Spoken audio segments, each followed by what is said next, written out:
Hello and welcome. My name is Owen Redwood, and this is the very first lecture of the Offensive Computer Security OpenCourseware. This is the 2015 version, and it is hosted at hackallthethings.com. This class is a structured, hands-on survey of topics that have been hand-picked across the fields of exploit development, vulnerability research, web application hacking, and network hacking, forensics, and so on.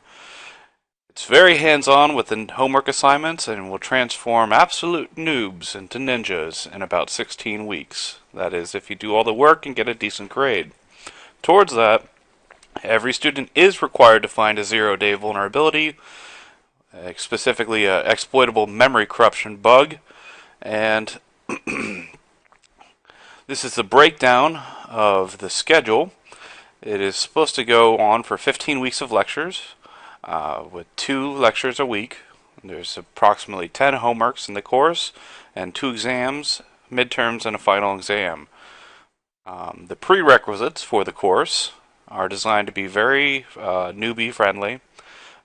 All you need to have under your belt before this course is some familiarity with C and C++, some familiarity with assembly, hopefully x86, and a basic grasp of security concepts.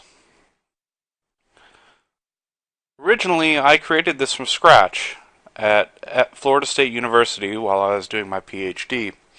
It was first taught in 2013, titled Offensive Security, and the links are provided. It was renamed to Offensive Computer Security in 2014, and is still taught at FSU, now currently by Professor Zhuwen Liu, who was the advisor for the class in the 2013 and 2014 periods. Since its inception, the OCS courseware has spread to over a dozen universities. Sometimes is taught by faculty, most of the time is taught by fellow students in their security clubs and CTF teams, usually outside of their own class schedule.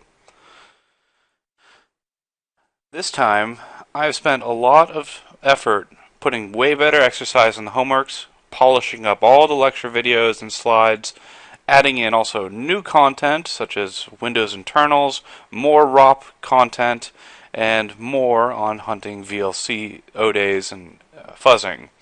It's all still open source, and we are happy to help other universities with it, as well as other forms of curriculum development. This is me. I go by the name Owen. My handle is Scald. I have some degrees, and I've done some neat stuff. My focuses really are bug hunting, vulnerability research, reverse engineering, general offense and defense, especially related to embedded systems and cyber-physical systems. I also have interests in botnet design and analysis, reverse engineering, honeypots, and etc. Hannah is a co-instructor of the course. She is teaching the reverse engineering sections and is a good friend of mine. She has worked across several private industry companies in the U.S. government in the last 9 years. She is an expert in information system security, vulnerability research, and computer network operations.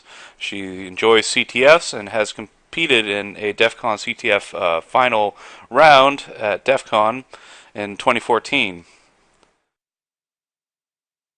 The website for this course is hosted at hackallthethings.com. It is designed to be self-paced, such that if you do 2 lectures a week and follow the homework schedule over 15 weeks, you should be able to complete it all.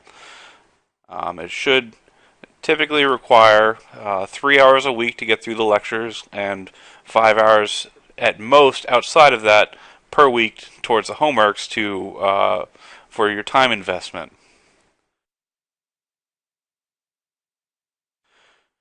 This is a not chronologically ordered breakdown of just how many lectures we dedicate to each topic. The beginning topics of C and C++, bugs and code auditing, as well as Linux and Windows operating system internals, fundamentals, and how rootkits work on them, take collectively 6 lectures.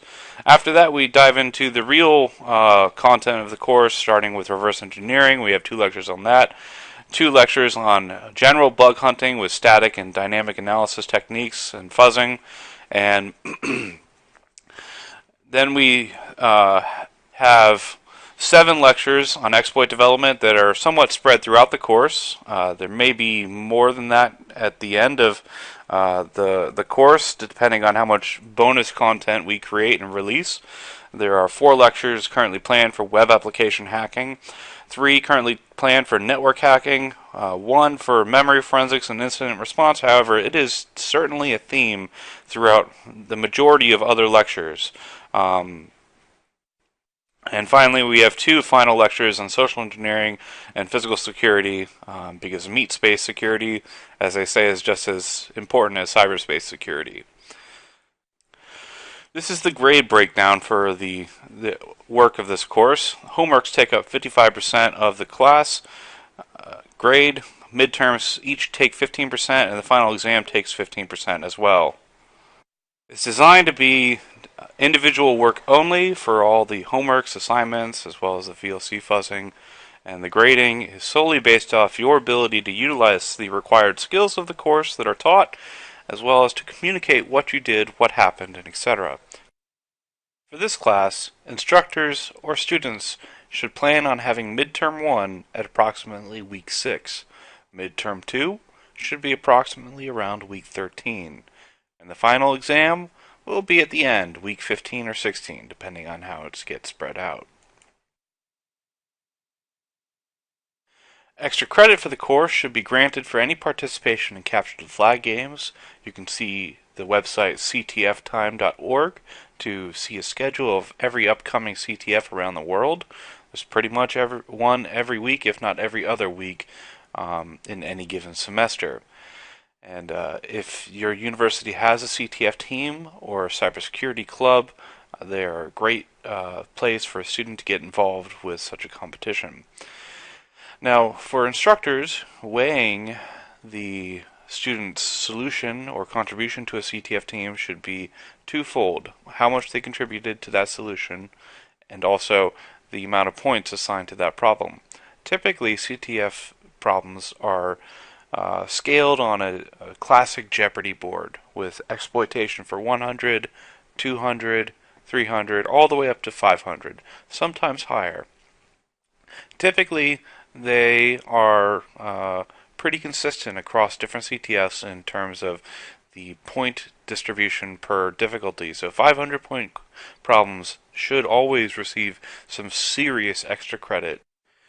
So if you've got this far and you're worried you perhaps don't satisfy the prerequisites of having some familiarity with C, some familiarity with assembly, and a basic grasp of security concepts, you should definitely check out the free book Programming from the Ground Up.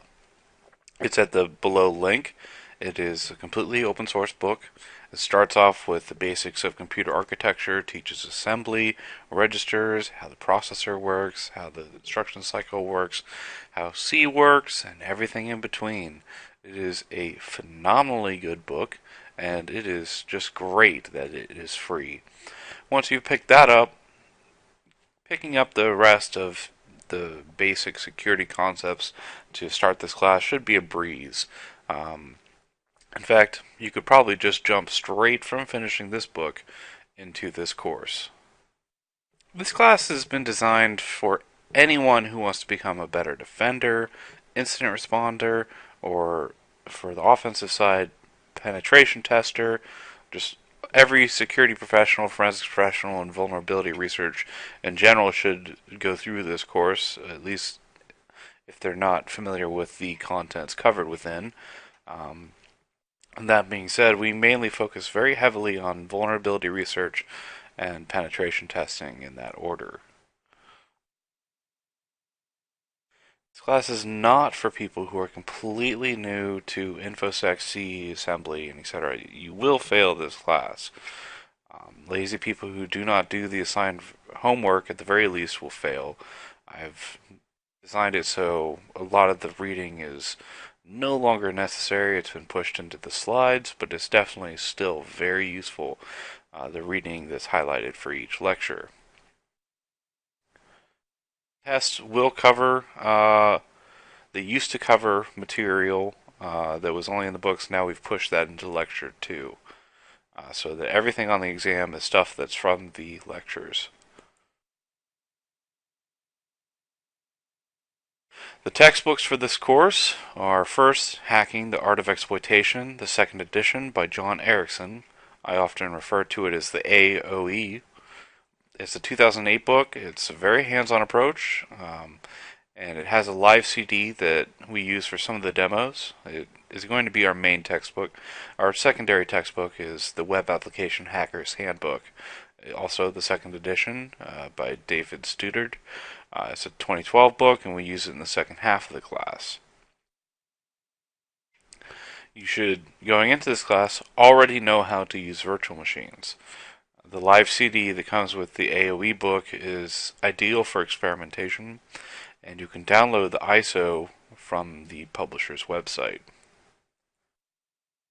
This is a, at this point, incomplete list of all of the books that I have gone through to create this class. And this is probably only half of them.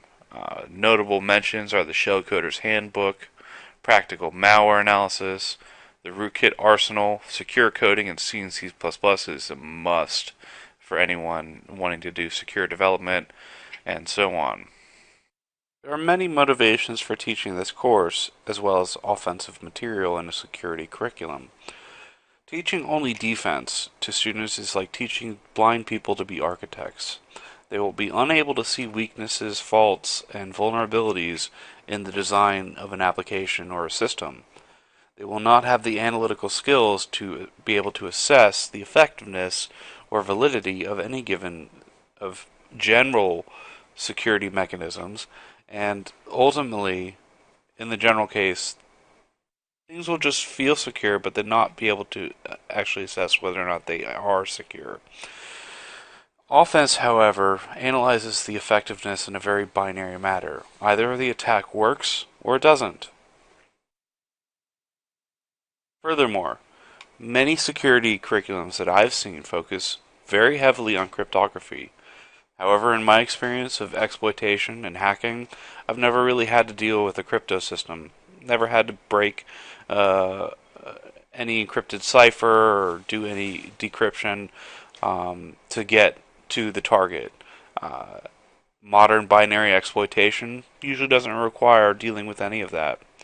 And a good quote I like to cite is from Matt Blaze, who's a renowned cryptographer, and is that one of the most dangerous aspects of cryptology is that you can almost measure it. Ultimately, everything is proven to be secure up to a point. It is relying on assumed difficult problems such as the discrete log problem or big number factorization. And these problems are really only measured by the test of time. Finally, another good motivation is that a fool with a tool is still a fool, which is a problem that plagues the penetration testing industry, as the majority of pen testers are simply just script kiddies with glorified tools. Too many pen tests simply go like this. A pen tester uses a script utility on the target, and it reports there are no ways in. The pen tester then tells the client, "You are safe," and the client pretty much gets hacked a week later. And it's a big mistake to think that simple tools and scripts are sufficient for doing vulnerability assessment and penetration testing. And that is why this class teaches all the fundamentals and essential knowledge and is designed to be agnostic of all of the tools. Another very important problem that is just simply growing is the cost of reactive security, of only teaching defense, is that the number of records being leaked per year by attackers targeting systems is just growing out of control. In 2013, it was almost 1 billion records leaked, about 800 million, which is over twice the size of the population of the United States. In 2014, just last year, it was over 1 billion, and it's probably already over that at this point in 2015.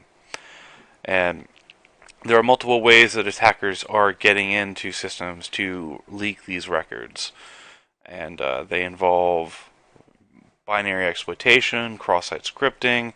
SQL injection is probably the biggest one. Um, Bypassing weak authentication or poor session management systems, and etc. There are many categories, and we're going to touch on all the big ones. Another motivation is that getting into the offensive side of the security industry is a lot of fun. You get paid to hack and to think like a bad guy, and people think you are a ninja. And if you're good, you deserve that title. Many don't. Doesn't mean they can't earn it.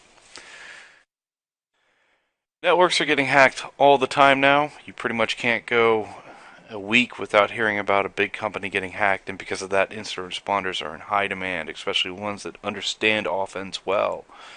These are just stories from 2012, but everyone from the CIA's websites to Sony, which has got hacked multiple times, to social security databases and medical records and insurance companies and banks are getting hacked, and these heist numbers on the amount of millions being stolen are only increasing in recent years, especially in the past 3 years since these headlines.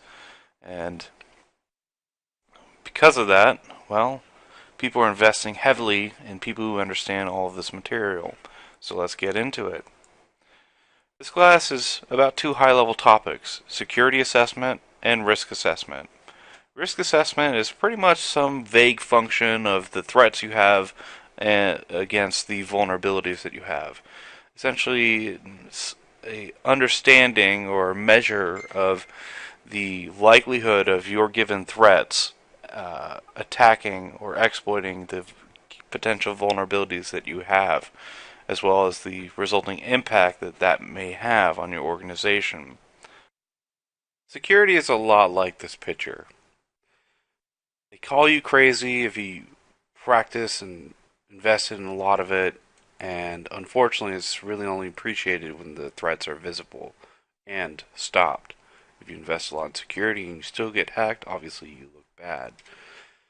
It's one of those things that never gets really good press, and therefore is never incentivized properly. And in reality, security employees will only really see negative press. Attacks only make them look bad. Good security does not get noticed. It is often actually instead inconvenient. It gets noticed by developers who complain about new restrictions, new policies, and etc. And it will often block development work and projects because of that. And so this leads it to being largely reactive.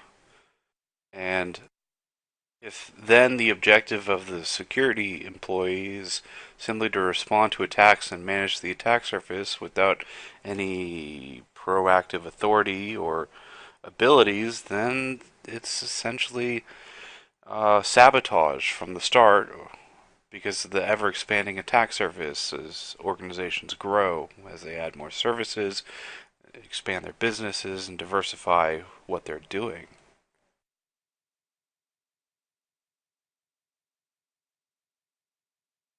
Whereas security should be made more proactive in order to be effective. Security employees should be allowed to go out and look for problems.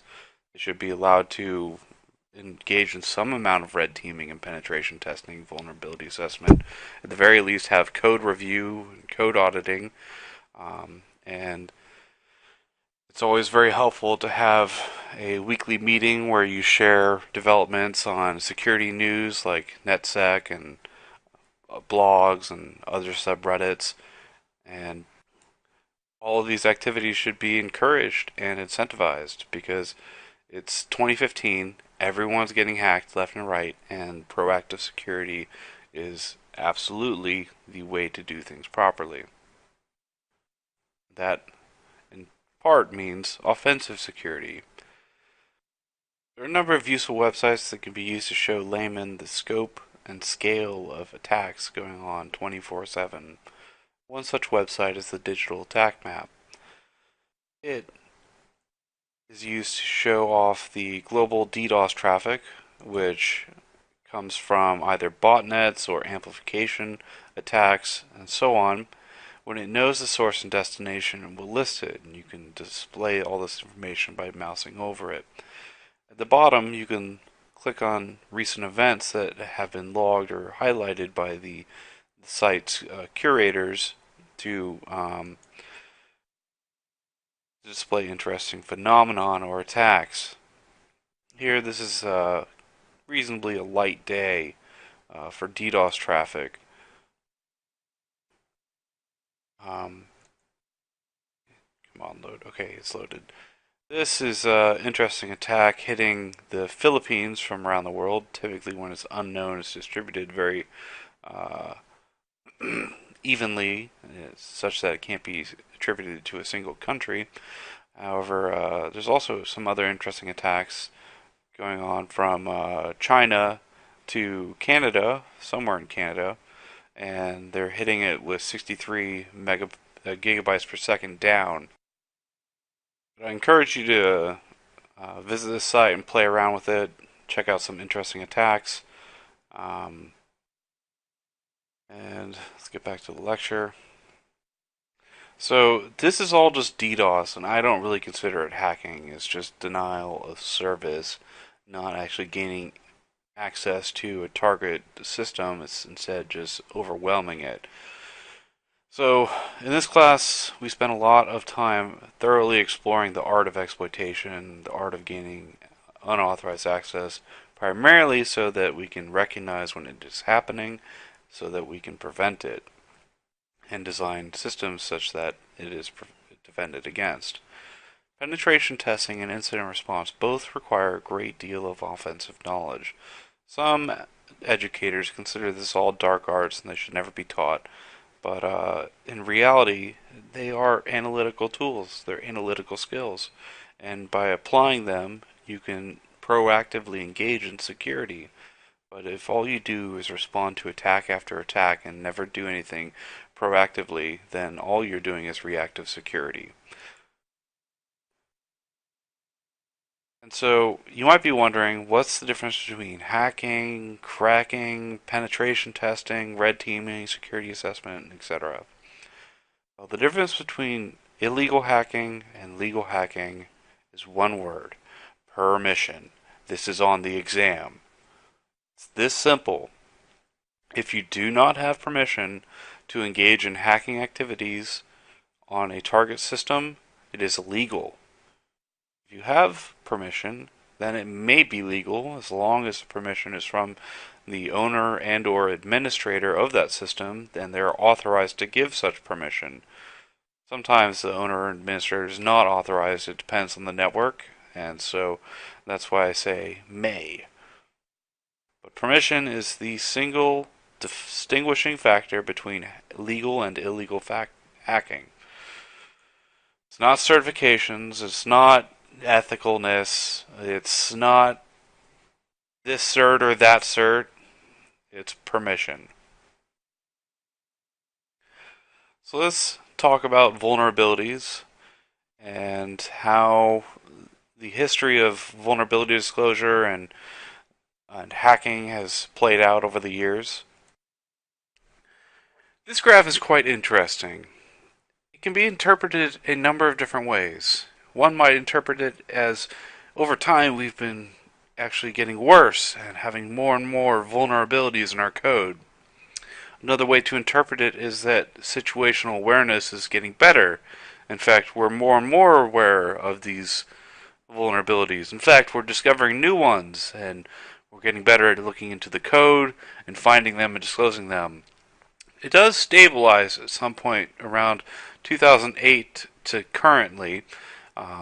And this is, however, just for enterprise systems, browsers, desktop systems, excluding embedded systems, routers, critical infrastructure, and mobile, Android, iPhone, etc. systems. This next graph shows vulnerability disclosures by large enterprise software vendors. The top 10 vendors have had a steady share of the disclosed vulnerabilities in the marketplace over the 2013 and 2014 period. And the remaining, uh, share of the market doesn't get as much focus.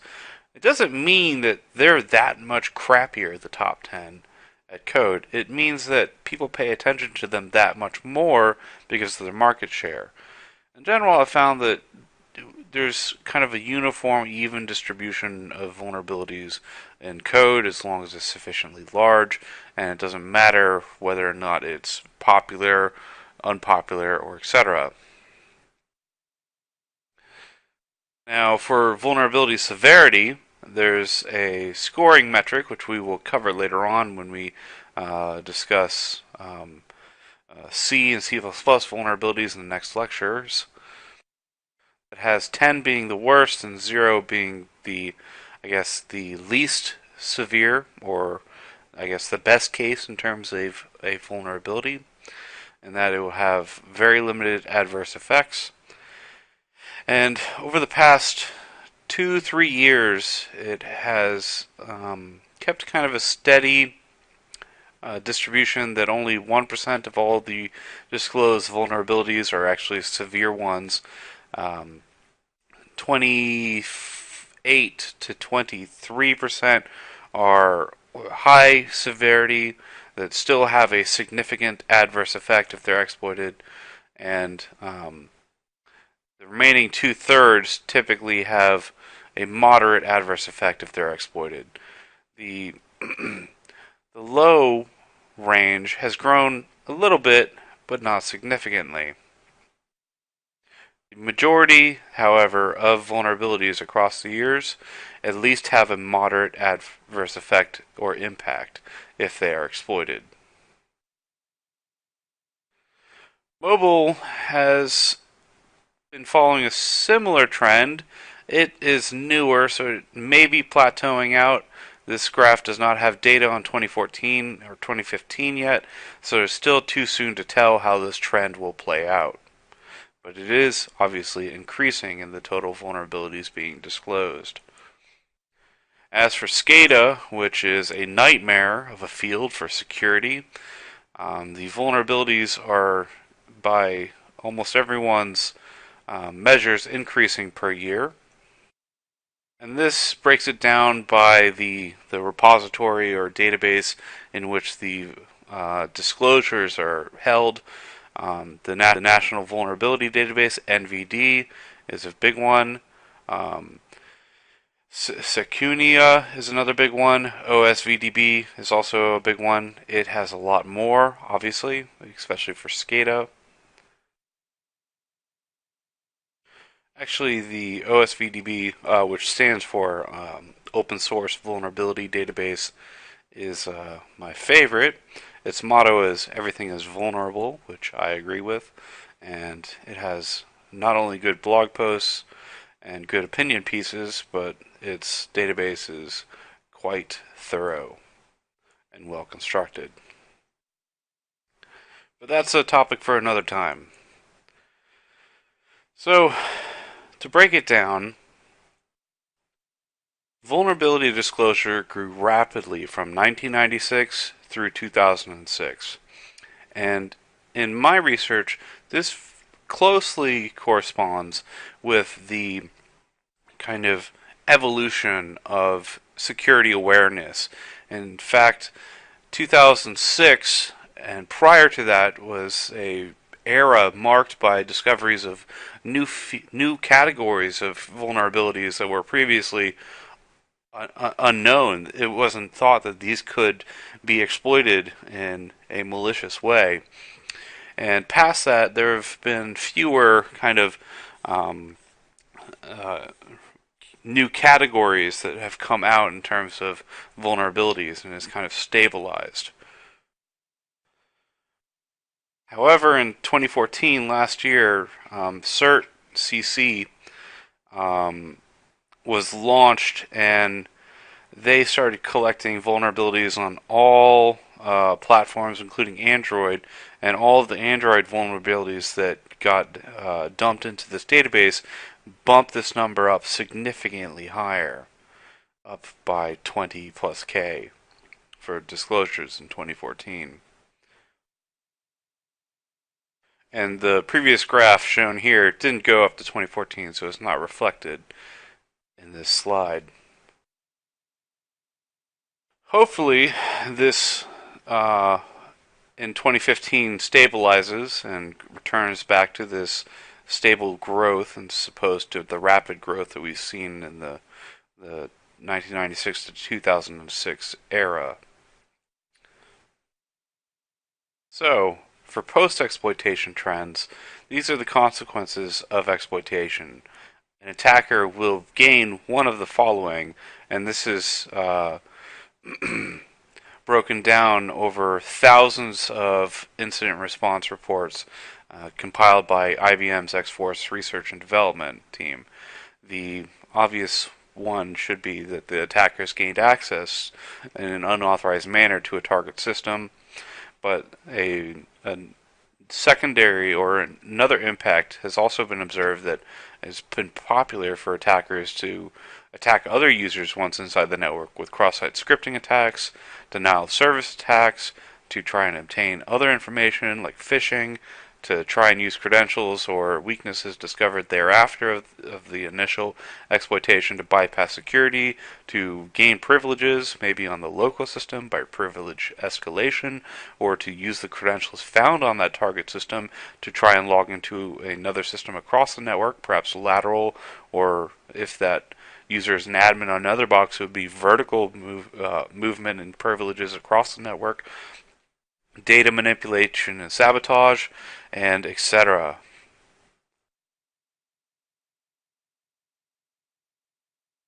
But ultimately, at the end of the day, the big ticket item that gets the most news and causes the most damage is the unauthorized access of information, especially in databases. For 2015, the U.S. government's Office of Personnel Management hack was the largest on record, with 6+ million records leaked, and they had no encryption. They had terrible database administrators that had root access in different countries.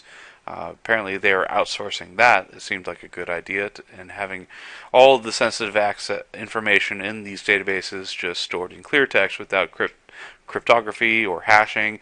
All the passwords were in clear text as well, and they didn't follow any of the government standards that they dictated to the private sector. But I digress. Prior to that, we've witnessed epic and insane growth in the total number of records being leaked per year in cyber attacks, to the point where we've, in just the last year, already surpassed 1 billion records leaked. And this is nearing the population of India and China being leaked per year. This goes to show that it is statistically likely that at some point in your life, your records, if you've done any business online, ever been to a hospital, even gone to just a store in person, that's all getting digitized and stored in a database, even at the local store, and probably getting pushed up to some corporate store or HQ at some point. Your records will likely be exposed in a breach, and there's nothing that you can do to prevent it. You can stay completely off the internet, and it will not protect you from identity theft. This problem is so epic that it is really causing massive problems across the industry, such that there was a recent Supreme Court ruling that now has enabled and authorized the FCC to sue companies that are getting hacked, to fine them for such massive leaks, because these ultimately, all of the costs are ultimately getting passed on to the consumer at this point. Sure, the vendors or the targets pay for like a year of identity theft protection, but that does not stop the identity thieves at all. Especially when it takes them 6 months to roll it out to the victims. There's a very compelling number that has been estimated for the cost per record of each leaked record, and in 2013 is estimated at $136. I believe that was bumped up to 140, 150 per record in 2015 this year, and this is estimated by the Ponemon. I want to say Pokemon, but the Ponemon Institute, and that's a study also sponsored by IBM X-Force Research. This is a very compelling metric because now you can multiply this by the number of records that you have in your database to estimate the potential cost of a data breach and use this to argue for whatever budgetary needs you need in order to prevent your company from going out of business, especially under new upcoming laws that will heavily fine you should you get breached. And these laws will likely spread to other parts of the world and to other countries, so it's still very relevant for everyone watching this. So all of these graphs, or at least some of the beginning graphs, keep showing us getting worse, especially in mobile and SCADA.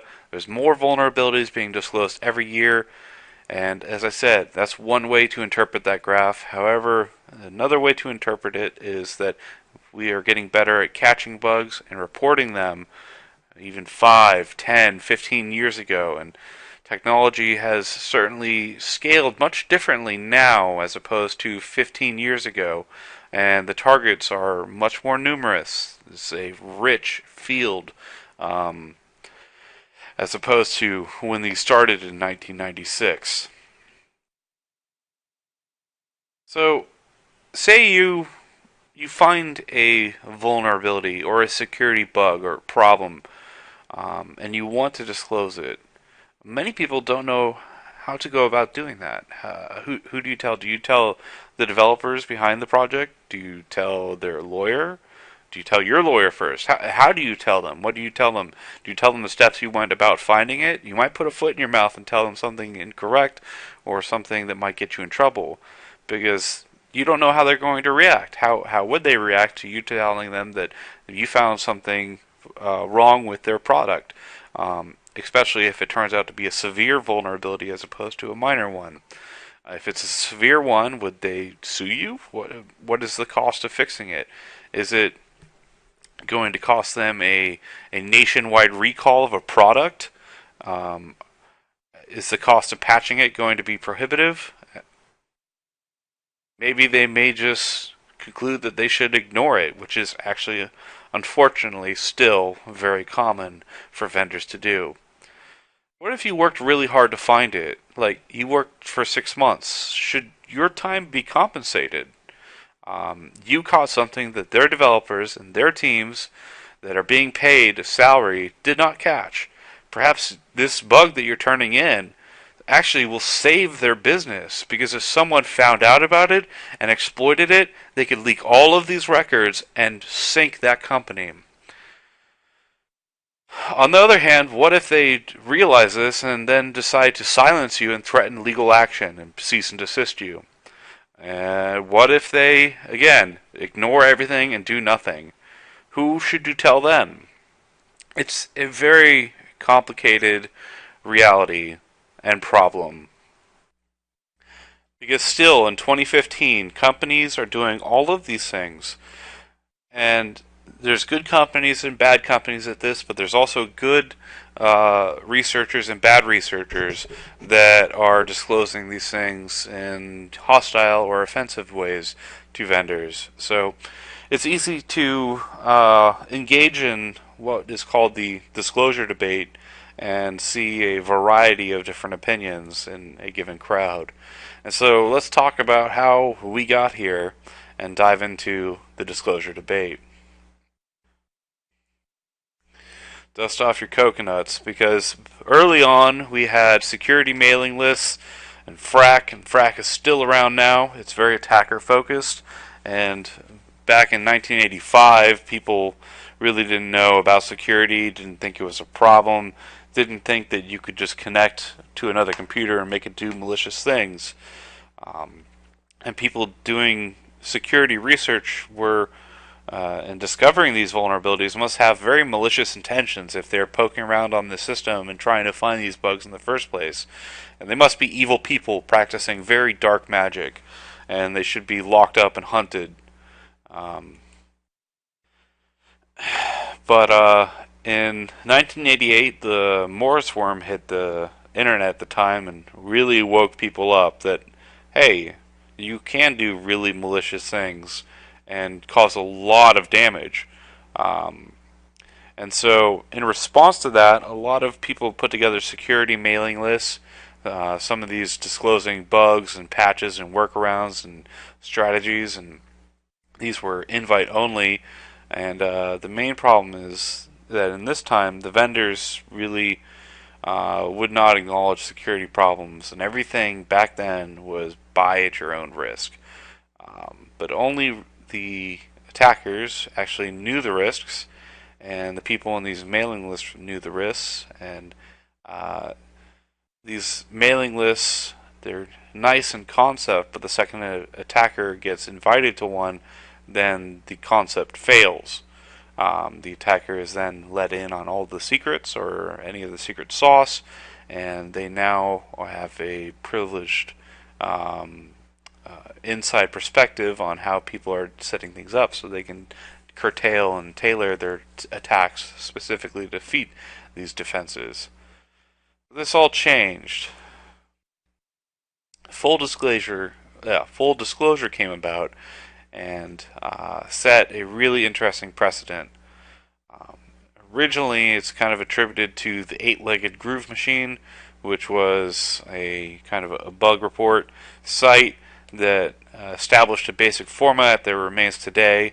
It identifies the affected software, operating system, the version, description of the impact, the potential fix and workaround, and whether or not it's been reported to the public, and the time, the vendor and the public, and any timelines. And it was extremely controversial at the time, but it was, in retrospect, I feel it was absolutely necessary because the vendors were not paying attention at all. None of them were, it seems.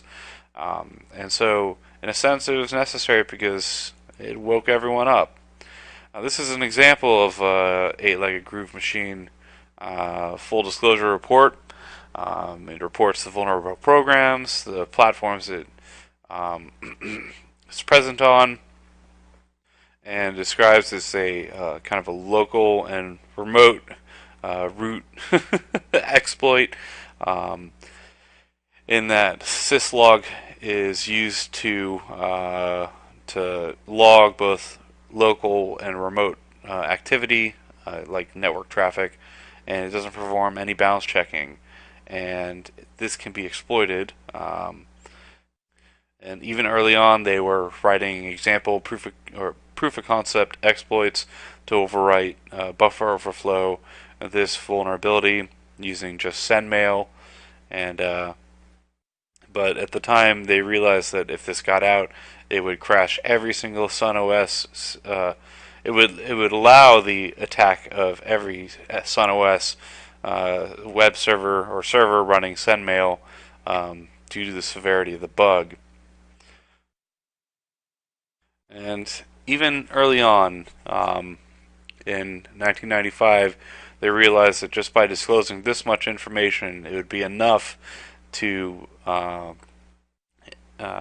supply the black hats with enough information to just rediscover on their own and weaponize an exploit against this vulnerability.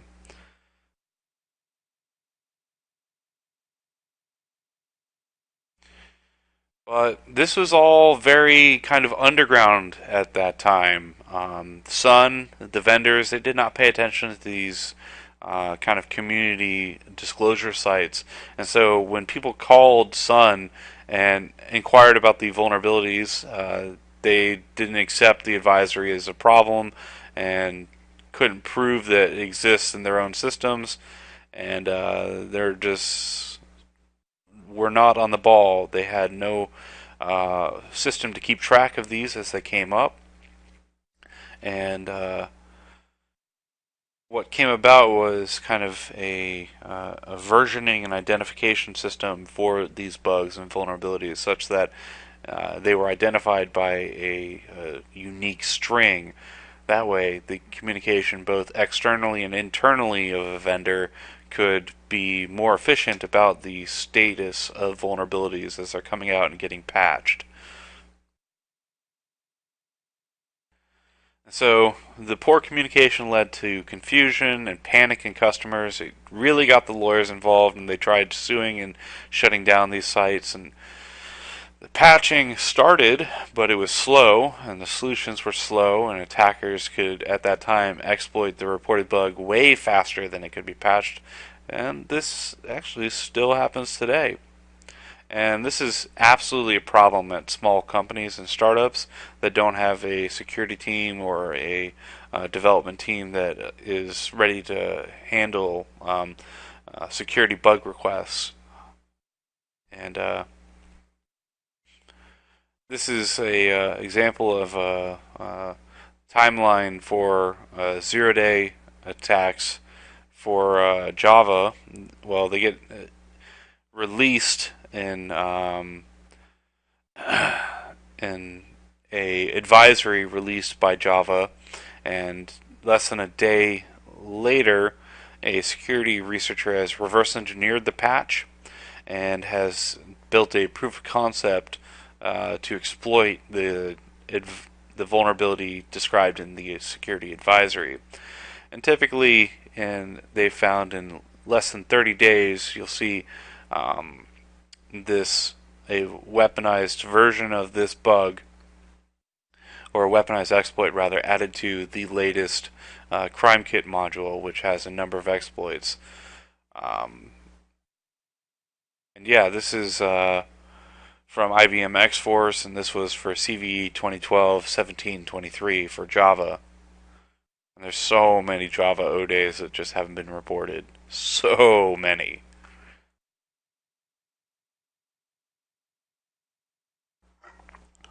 And so, for a while, full disclosure continued. The main problems with it is that it creates a problem to force vendors to act. Secondly, there was a great lack of clarity around the vulnerability research and the legal issues that involved it. The vendor's reaction usually was to first get the lawyers involved, and the laws at the time were simply just unclear. Third, the underground industry evolved around all of the new information available about vulnerabilities and etc. And mass malware arose from all the full disclosures, and the script kiddies got more weapons to toy with. The bottom lines essentially were that researchers often did it to become famous. Look at this new target that I cracked, was a kind of rationale at the time. And secondly, as far as research can show, full disclosure did not actually result in a reduction of attacks, but it did result in an increase in vendor response. Responsible disclosure came about in around 2002, and all of the mass malware and worms that came out as a consequence of full disclosure kind of woke people up. There's a lot of them. The I Love You worm, Code Red 2, Nimda, Blaster, Slammer, and etc. And most worms actually just copy-pasted the full disclosure researcher's code. And so in 2002, Chrisley and Wisopal submitted a procedure, kind of a paper, titled Responsible Vulnerability Disclosure Process, the IETF. And it argued that researchers can disclose it to the vendor and then withhold until the vendor patches. And this puts the responsibility squarely, unfortunately, on the researcher, not the vendor, because it put no obligation for the vendors to respond to any number of vulnerabilities. And so the researchers did all this work and again still saw that vendors resorted to their old ways of ignoring bug reports. However, in recent history, bug bounties came about around 2010, and people came to realize that vulnerability research is actually a valuable service that protects both the vendors and the customers, and that it should be rewarded, if not just incentivized. And so it kind of came along from something that was dubbed Linus's Law, after Linus Torvalds, the inventor of maintainer of the Linux kernel, and is that given enough eyeballs, all bugs are shallow. Which may be true in all cases, but not necessarily. And thus bug bounties were formed. So turn in your bugs and get money from the vendor for your hard work. And so as of 2013, Google will pay out up to $20,000, but I don't think they've actually ever done that. All of my experience is that they try to incredibly lowball people. Facebook, I've seen the worst of. Yahoo too. Let's see. Mozilla's pretty good. Others are pretty good. ZDI is a popular one. I think their payout has gone higher. Let's see. And there's, since 2013, a lot more. And the bug bounties have gone far up.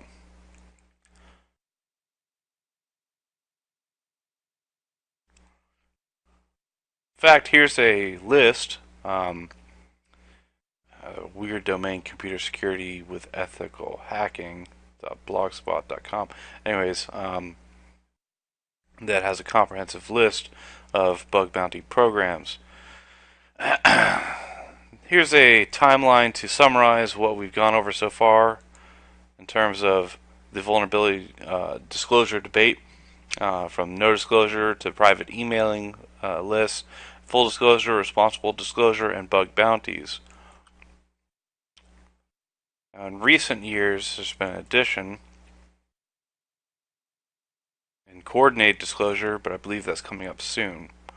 But at that time, as of 2013, the research has shown that vendors' patching trends got a lot better, and that 58% of bugs were being patched the same day across the industry, which is superb compared to the old days. But that's just for the ones that are getting patched. There's still, even in 2013, 2 years ago, 26% of all bugs across the field are just going, at least vulnerabilities, just going completely ignored. And this, I'll admit, this is a hard metric to research. So this is kind of an iceberg diagram that only shows the tip of the problem, because there are not many ways one can find out about what was reported to the vendor and hasn't been released since, unless it's being reported through CERT, which I don't believe the majority of bugs are. The majority go through the vendor first or some other third party. And so this is just an iceberg perspective, only seeing the tip of a much larger problem. Though it's getting good, it's still not good in other areas. Mobile is terrible. And this year at DEF CON, there was a remote code execution exploit and series of vulnerabilities released in libstagefright, and the researchers disclosed it to Google and then did full disclosure 3 days later, arguing that that was enough time to fix it, which is laughable. But in the same essentially announcement, they said the only way to defend yourself is to buy our service, which is kind of highway robbery. SCADA and Embedded are also very poor for responding to vulnerability disclosures. And the graph on the right is the Cordova vulnerability that affected Android systems, and it tracks the timeline of the vendor response as well as the customer's implementation of the patch. Even in February of 2015 this year, over 60, about 50-60% of devices were still vulnerable to the Cordova attack, which is still terrible. That's because of many reasons. Um, Smartphones are kind of locked down to the security patching schedule of the carrier. So if it's T-Mobile or AT&T or etc., you only get the patches that are released for your phone by that vendor. And if your vendor, or sorry, that by that carrier, if your carrier doesn't care about your phone line anymore or isn't trying to sell it, and they've moved on to the newer model, you likely won't be receiving any more updates. In the end, more researchers lately do coordinated and responsible disclosure. And as a result, the number of true exploit disclosures, as in just full disclosure with the proof of concept exploit, has continued to drop from 2009 to 2013, and there's been about a 50% decrease over the 5 year span there. And that's because bugs are being more ethically disclosed and there's better patching. Um, and people, at least the researchers, aren't going about disclosing fully weaponized bugs, at least as much as they did back then. In my opinion, things are getting better because situational awareness is getting better. It was a problem prior to our current situational awareness that we simply just did not have the perspective or awareness of. So to recap, there's all different stances people can have. They can be against disclosing any bugs, full disclosure, responsible disclosure, coordinated disclosure, delayed disclosure, and etc. There is always going to be examples of how not to do disclosure and how to handle disclosure.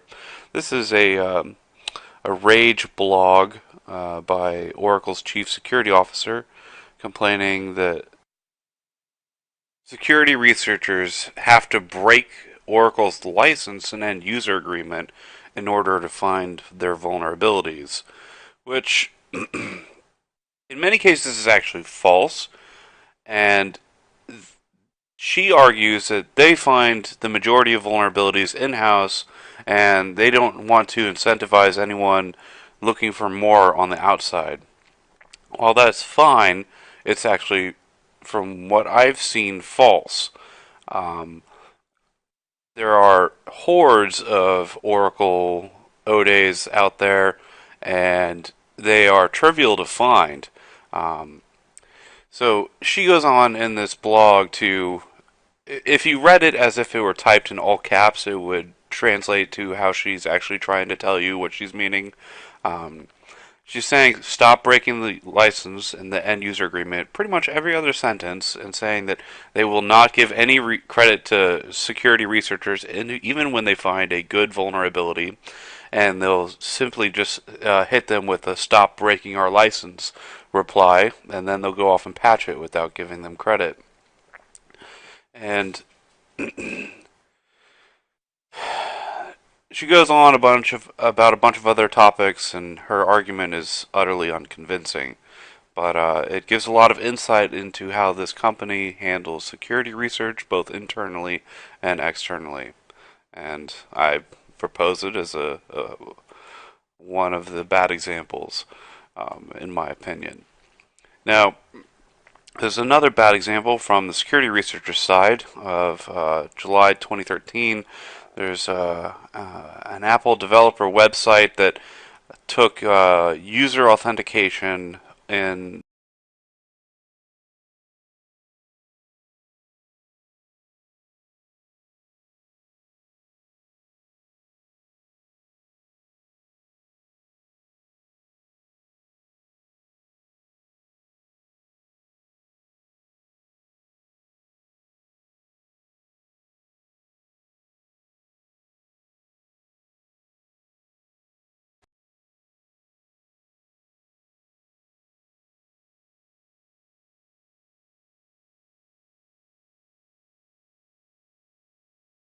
open as opposed to sending it to the company in a responsible manner. This is something you should avoid doing. And finally, there's always going to be, when in any form of disclosure, vendor negligence, and this is something that may change in the future. But to relate it to existing laws for violent crime or outside of cyberspace, rather, if two people are in the room and person A sees person B is dying and can help or is controlling what they need to survive and refuses to help, that is a case of potentially negligent homicide. Unfortunately, there's no equivalent in cyberspace. If you disclose a bug that, say, affects X% of their products and can lead to customers getting their identities stolen, lives ruined, etc., and they refuse to patch it. They just do not acknowledge it. They refuse to patch it for months, maybe years, and it eventually gets exploited. Should there be some form of negligence there? Negligent robbery, negligent identity theft, negligent abuse of computer systems? Maybe sometime in the future we'll have some form of recourse for the victims of these crimes on the vendor side, and at least in these terms. But enough about disclosure already. We have topics to get into, like the basics of penetration testing and hacking. So, there's a cyclical life cycle that usually is used to describe most forms of penetration testing, and it repeats once you get to the end of it. Step 1 is reconnaissance, information gathering, surveillance, and intelligence gathering. Step 2 is scanning for targets and weaknesses and enumerating the network topology and other assets and other attack vectors. Step 3 is exploiting one of those attack vectors and vulnerabilities in them and gaining access to a target system. Step 4 is once you've gained access, to escalate privileges, either by credential reuse or further exploitation of vulnerabilities or improperly configured security mechanisms. Maintaining access is step 5, and you could group rootkits and other persistent malware in that category. And finally, step 6 involves covering tracks, and that involves erasing logs and other records of your intrusion. And again, prior to a penetration test, the most important thing is to get permission. And so in getting permission, a discussion with the client establishes the scope of the penetration test and what is allowed and what is permitted.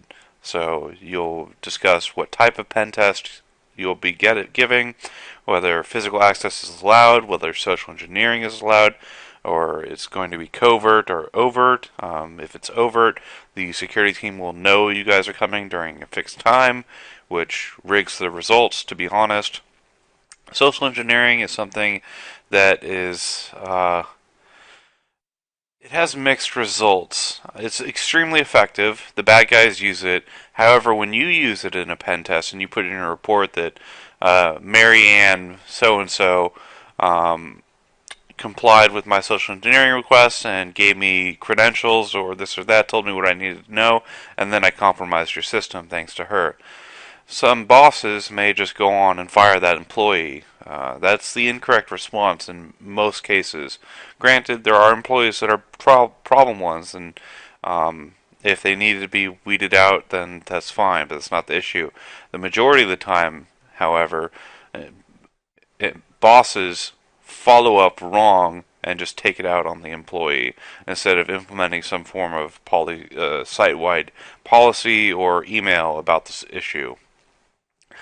Secondly, you'll establish the rules of engagement. You'll establish what is off limits, the threat model, what you're trying to research for them, whether it's an insider threat, an ex-employee with some amount of information, or outsider altogether that is attacking the system blind, and you'll establish what targets you would uh, they would like you to go after, like the database or etc.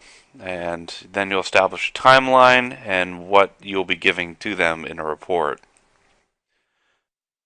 So for step one, reconnaissance, it's mostly internet and web searches, and you can find devices and access points perhaps based on the company's banners, if they have any, down at the service level. The company website is a good place for reconnaissance, especially, however, the cache versions on the Wayback Machine and other archive sites. Public records and social media are a good place for recon. But if social engineering is allowed, easy mode is on. You can make phone calls to all the different departments of the company, and usually you can find weak links in the staff. Good candidates usually are sales, any PR people. IT is hard because they're usually aware of people trying to social engineer them. But you can always call and say you're an employee, you forgot this and that. So there are ways to get around it. If they're smart, they're going to ask you to identify yourself. And it's even better if you're allowed to visit in person. And again, the purpose of all of this is solely for intelligence gathering, trying to gather as much information about the target, its assets, its services, and if you're good, what versions of software they're running. That way you can make a better plan of attack for the penetration test. And open source intelligence, OSINT, is essentially looking at all the company website records, Google records, any public financial records, especially if there's any upcoming mergers. You can call and impersonate the IT staff on the other side and social engineer a lot of information out of the target. DNS records are another good avenue for looking if they've misconfigured something or what they're actually exposing to the internet that you may not see on your scans. Social media and employee blogs are also good. You can generally infer what software they're running by looking at the LinkedIn and job hunting profiles for any of the employees. Like LinkedIn, they'll say, I'm good with Linux, Solaris, and etc. And if everyone currently working there has something in common, it's quite likely that they have that in their systems. Say Windows administration, Linux administration, etc. Now, human intelligence is again social engineering. It's already been explained. There's a good site called the penteststandard.org. It's not a legal standard in the sense, but it is a very well put together resource. It's a work in progress, I'll admit, on standards to follow for each one of these phases, and they have standards to follow for intelligence gathering, and it's worth checking out. Next step is, once you've done intelligence gathering, is to scan and enumerate. This involves determining what applications and operating systems are up and running, at least for the ones that you can connect to on the network, what versions of software they are running, and discovering what accounts may be on them and how to access their applications. There are tons of tools that are out there for automating this, and we're not going to go over most of them, as this is a tool agnostic class teaching the underlying fundamentals you need to know. Once you have the fundamentals under your belt, all of these tools are trivial to use, and also you can go beyond the tools when the tools fail, which is really important. The next step is identifying the attack surface, and this depends on the business and the target, and its day-to-day operations and what its purpose is. It obviously a power company is going to have critical infrastructure and SCADA and embedded systems, whereas an insurance company is not. and they're going to have a lot of databases. And so that attack surface is uh, going to be unique, usually per industry. And so for a single system, outside of that argument, just for a single desktop system, it would be all the ports that are running and open, all the user counts and the strengths of the passwords, the file system permissions model, all available programs, and anything excluding physical access, effectively, any way to access it remotely. Finally, discovering vulnerabilities. If it's a website and it uses a content management system, it may be a vulnerable version, or it may be using a plugin, and the majority of CMS plugins do not get patched. In fact, the majority never get patched. And so that may be a way in. Perhaps there's old network services in use, or there's default credentials working, which is very common in critical infrastructure, unfortunately, and industries.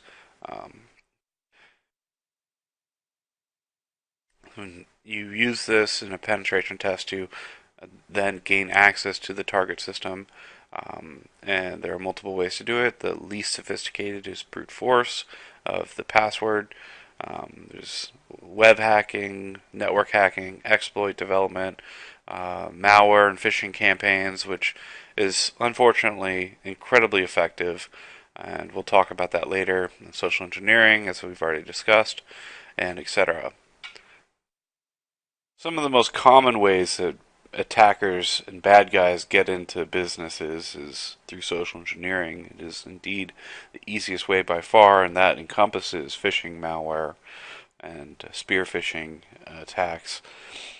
It's probably the second most is web application exploitation, with command injection like SQL injection, and also there's cross-site scripting to steal employee credentials, and also there's network exploitation, and a rising star in this category is pivoting from a third-party partner system.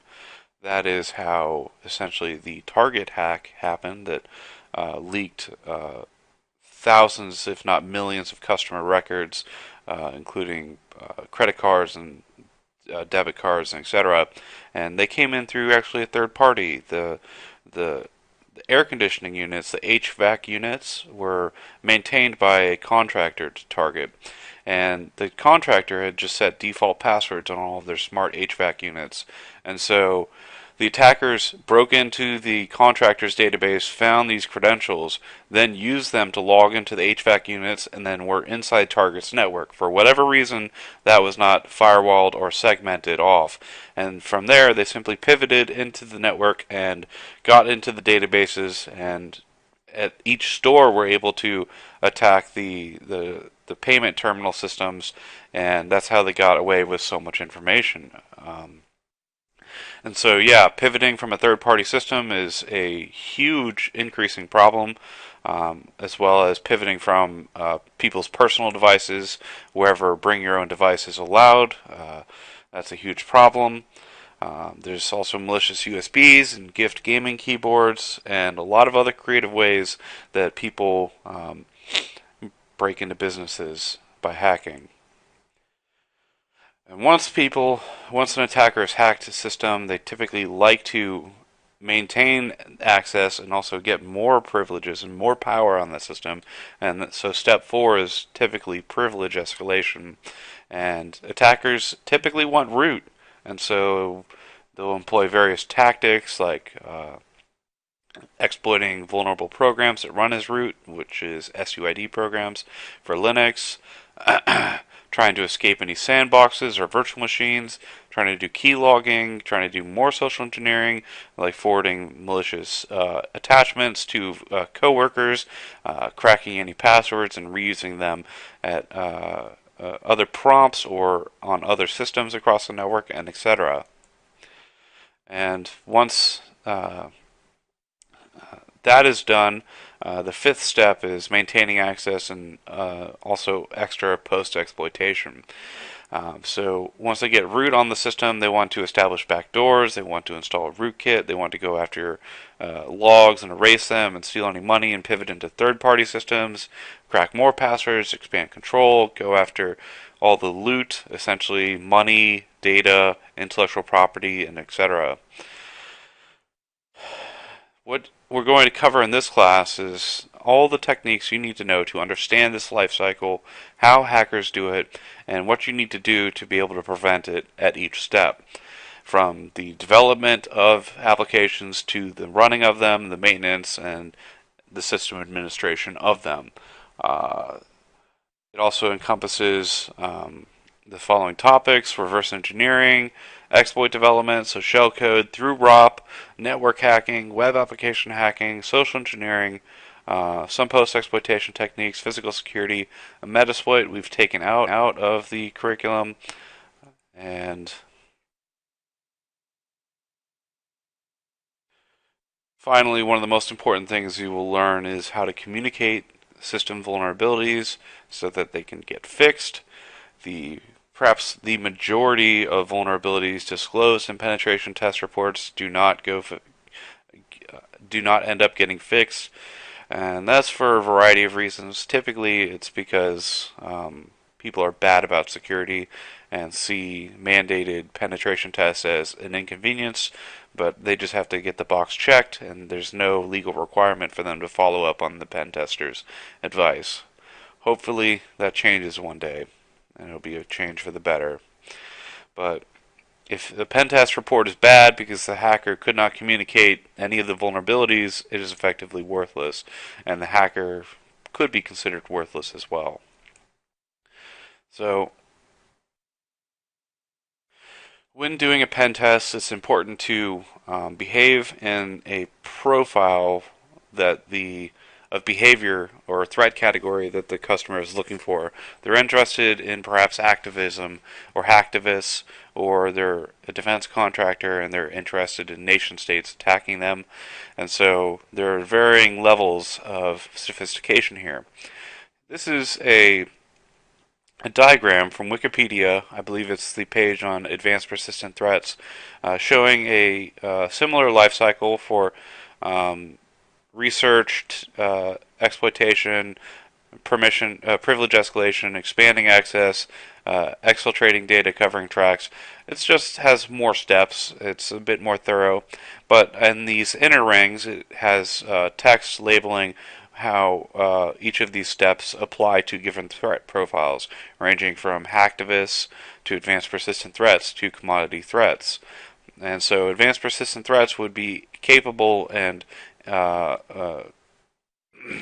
driven to do each one of these steps, and these steps are sometimes things that hacktivists are unable to do, like research the target and build their own ODAs and stuff like that, and so on. So this is something that'll come up throughout the class. It's a good diagram, and ultimately comes back to risk assessment, because knowing the profile of the threats that an organization faces is important, but also understanding the vulnerabilities.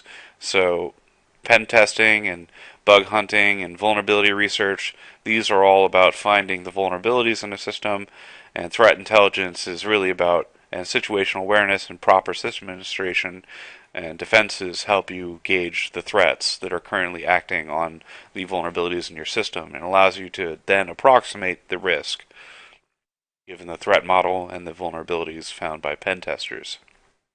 Well, pen testers, red teamers, and etc., they could be internal security professionals. In the real world, however, pen testers aren't allowed to break laws in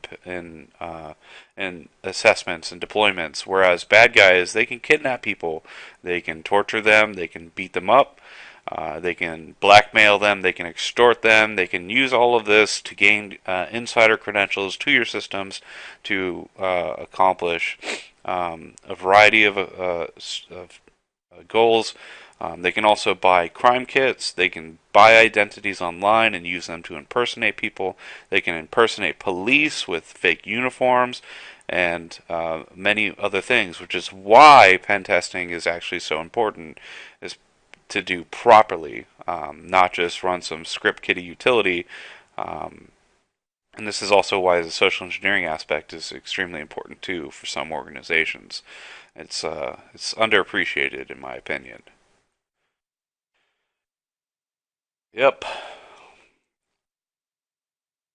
And so, getting back to the cost of reactive security, if each one of these database records costs $140, we'd be looking at $140 billion per year in just records leaked. That's only, where is it? Contained information. It's only 26% of this pie. It's a huge cost. So can't we just fix all of this by using safer code and better security tools and everyone being smart and getting rid of the dumb users and having strong passwords and keeping everything patched? The answer is unfortunately no. And at the end of the class, you will realize why. That is it for today's lecture. I hope you enjoy the rest of the class. It's a very exciting course that tens of thousands of people have used, and the reading for today, if you'd like to do it, is in the Hacking Art of Exploitation book in section 2, or OX 200 through 260. And the sources for today are the history slides about the disclosure debate and the history before it came from Dan Guido's vulnerability disclosure, penetration testing, and vulnerability analysis lecture from his fall 2011 course that is hosted at pentest.cryptocity.net, or at least it was, if it's not anymore. And then all of the infographics and charts came from IBM X-Force Research.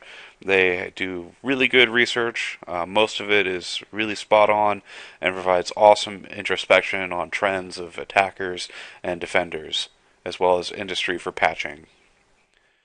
And that is it. Thanks for watching. I hope you enjoy.